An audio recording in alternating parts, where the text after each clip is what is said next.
Ku izina ry'Imana Data na Mwana na Roho Mutagatifu. Amasomo n'inyigisho byo ku cyumweru cya 25 mu byumweru bisanzwe by'umwaka wa liturujia B. Murabigezwaho na Padiri Janvier. Isomo rya mbere turayisanga mu gitabo cy'ubuhanga, umutwe wa 2, umurongo wa 12 n'umurongo wa 17 kugeza ku wa 20. Isomo rya kabiri turayisanga mu ibaruwa ya Yakobo, umutwe wa 3 kuva ku murongo wa 16 kugeza ku wa 18, n'umutwe wa 4 kuva ku murongo wa 1 kugeza ku wa 3. Ivanjiri yanditswe na Mariko, umutwe wa 9 kuva ku murongo wa 30 kugeza ku wa 37.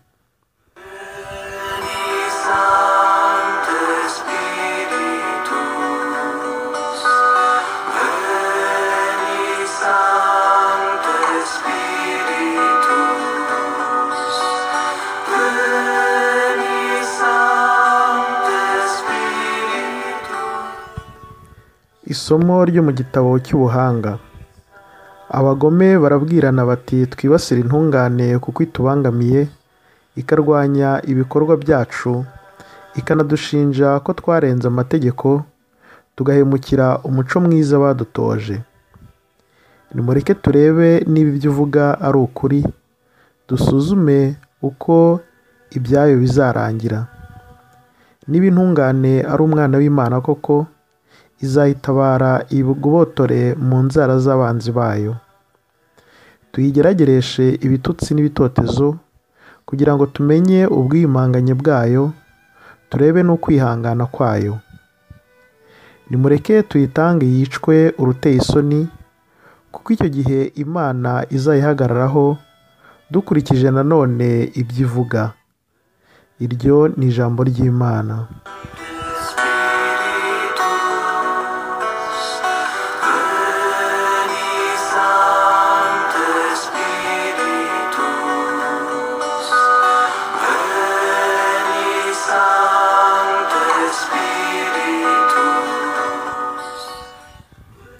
Isomo rya kabiri.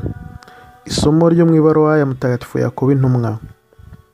Bavandimwe, ahari ishyari n'ubucabiranya haba hari umuvurungano w'ibikorwa bibi by'amoko yose. Naho ubuhanga bukomoka mu ijuru, icya mbere cyo ni ubuziranenge n'ubunyamahoro, n'ubunyarugwiro n'ubunyampuhwe, bukaba busendereza neza kandi bukarumbuka imbuto nziza, ntibugire aho bubogamira kandi ntibugire uburyarya. Imbuto y'ubutungane ibibwa mu mahoro ku baharanira amahoro. Amakimbirane akomoka hehe? Cyangwa se intambara muri mwe zituruka hehe? Aho ibyo byose ntibyaba bituruka ku byifuzo byanyu birwanira mu myanya y'umubiri wanyu? Murararikira ariko ntimugire icyo mutunga, muri abicanyi n'abanyeshyari nyamara ntacyo muronka. Murarwana kandi mukavurungana, ariko ntimugire icyo mugeraho kuko mutazi gusaba. Murasaba ariko ntimuronke, kuko gusaba kwanyu nta kindi kugamije uretse gutagaguza ibyifuzo byanyu. Iryo ni ijambo ry'Imana.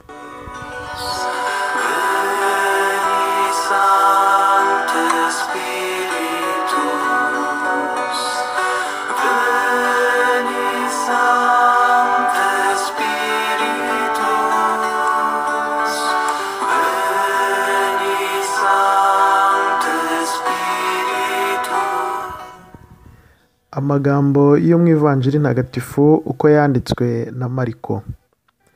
Muri icyo gihe Yezu n'abigishwa be bambukiranya Galileya, ariko Yezu ntiyashakaga ko babimenya. Yigishaga abigishwa be ababwira ati, umwana w'umuntu agiye gushyirwa mu maboko y'abantu bakazamwica, ariko yamara gupfa akazazuka ku munsi wa 3. Iryo jambo ariko ntibaryumva, batinya no kumubaza. Nuko bagera i Kafarinawumu. Bari mu nzu, Yezu arababaza ati, mu nzira mwajyaga impaka z'iki? Baraceceka kuko mu nzira bari bagiye impaka zo kumenya umukuru muri bo. Amaze kwicara ahamagara aba 12, arababwira ati ushaka kuba uwa mbere azigire uwa nyuma muri bose, abe n'umugaragu wa bose. Nuko afata umwana amuhagarika hagati yabo, aramuhobera arababwira ati umuntu wese wakira umwana nk'uyu ari njye abigirira, ni njye aba yakiriye. Kandi unyakira wese si njye aba yakiriye, ahubwo aba yakiriye uwantumye. Iyo ni ivanjiri ntagatifu.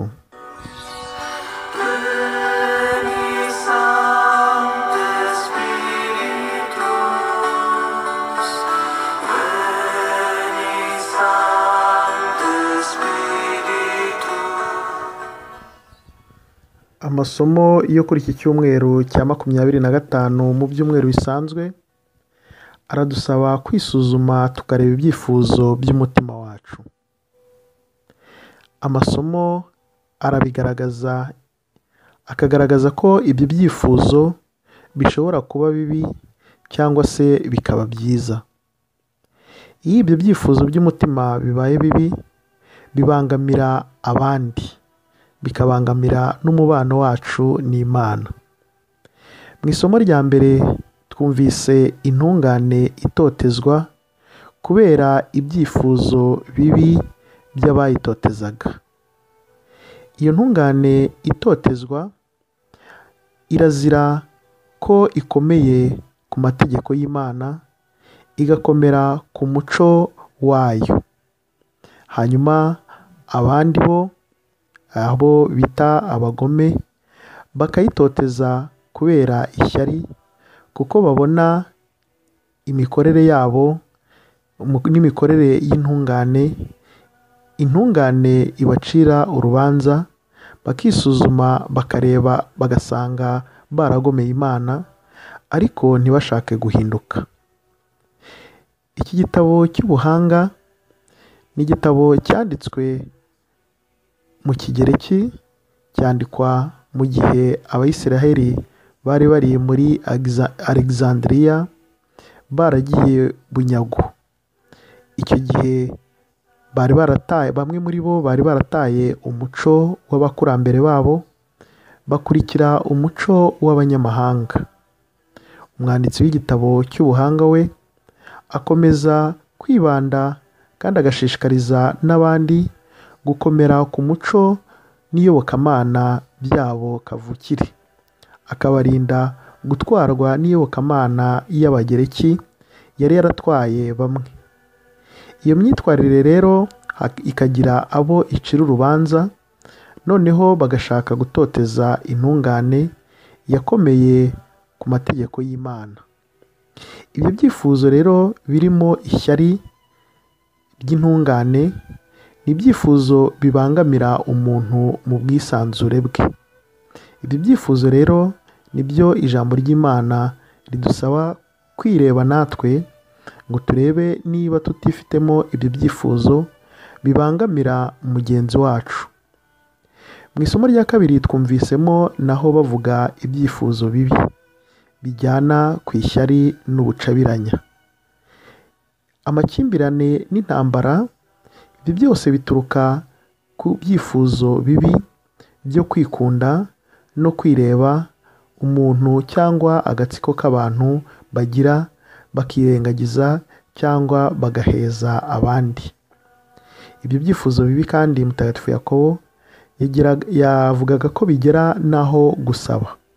Ugusaba kwacu kukaba kutacyakirwa kubera ko kuba gushingiye ku byifuzo by'umubiri, bya byifuzo nyine bitagamije icyiza cya mugenzi wacu, ahubwo ari icyiza cyacu twebwe ubwacu.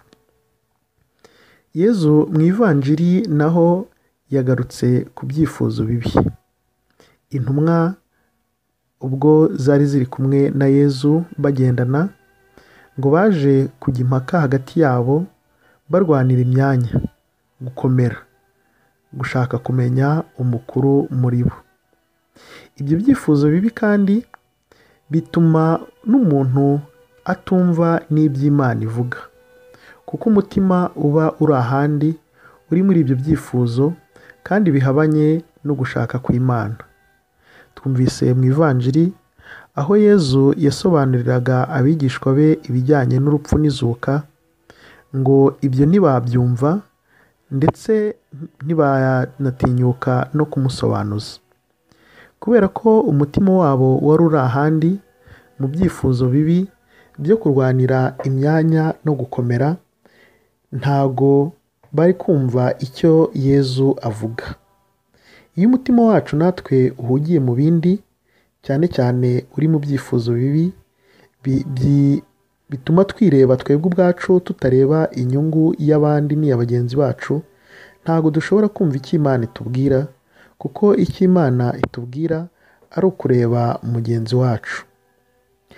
Imana yaturemanye muri twebwe nk'abantu inyota duhorana yo gushaka no gushakashaka Imana. Hari igihe rero iyo nyota dushaka kuyihaza, ariko tuyihagisha ibinyuranye n'iby'Imana ishaka. Aho ngaho rero twima amatwi Imana, tukigira muri bya byifuzo bibi by'umutima wacu cyangwa by'umubiri wacu, bitujyana kure y'Imana kandi bikabangamira na bagenzi bacu. Yezu mu ivanjiri yagarutse ku byifuzo byiza bigomba kuranga umukristo: kugira umutima nk'uw'umwana. Yezu afata umwana akamushyira hagati yabo, akamuhobera, akabasaba kugira umutima nk'uw'umwana. Aha ngaha Yezu icyo yasabaga abigishwa be ni ukugira umutima wagutse, umutima wakira buri wese, umutima nk'uwa Yezu Kristo. Ibyifuzo bibi amasomo y'uyu munsi yadusabaga kwirinda bituma umutima ufungana, hakabamo gutoranya, hakabamo kwironda, cyane cyane hakabamo kwireba no guharanira inyungu zacu bwite. Ariko umutima, ibyifuzo byiza bituma umutima waguka, umutima ukaba mugari, ukaba muremure. Umugenzo rero Yezu yigishaga abigishwa be wo kwicisha bugufi, avuga ati ushaka kuba uwa mbere azigira uwa nyuma, yigire n'umugaragu wanyu. Uwo mugenzo niwo utuma umutima waguka, ukamera nk'uw'umwana muto, ukakira bose utarobanuye nk'uwa Yezu Kristo, umutima usanga abandi, ushaka icyiza cya mugenzi wacu aho gushaka icyiza cyacu. Ibyifuzo by'umutima wacu rero tubirebere ku ndeshyo y'uwo mutima, tubirebere ku ndeshyo y'urukundo. Turamenya niba muri twebwe twifitemo ibyifuzo bibi bitureba twebwe ubwacu cyangwa byireba, aho kugira ngo turebe mugenzi wacu. Amasomo y'uyu munsi aradusaba nitumara kwisuzuma, kwivanamo ibyifuzo bibi bigarukira hafi kuri twebwe gusa, umutima ufunganye ugarukira hafi kuri twebwe, no kwironda no kwicamo ibice no kwicamo udutsiko, ahubwo tukagira umutima wagutse, umutima nk'uw'umwana muto, umutima nk'uwa Yezu Kristo. Uku kwicisha bugufi rero niko kuzatuma tugira ibyo byifuzo byiza. Mugire icyumweru cyiza. Nari Padiri Janvier, naho ubutaha.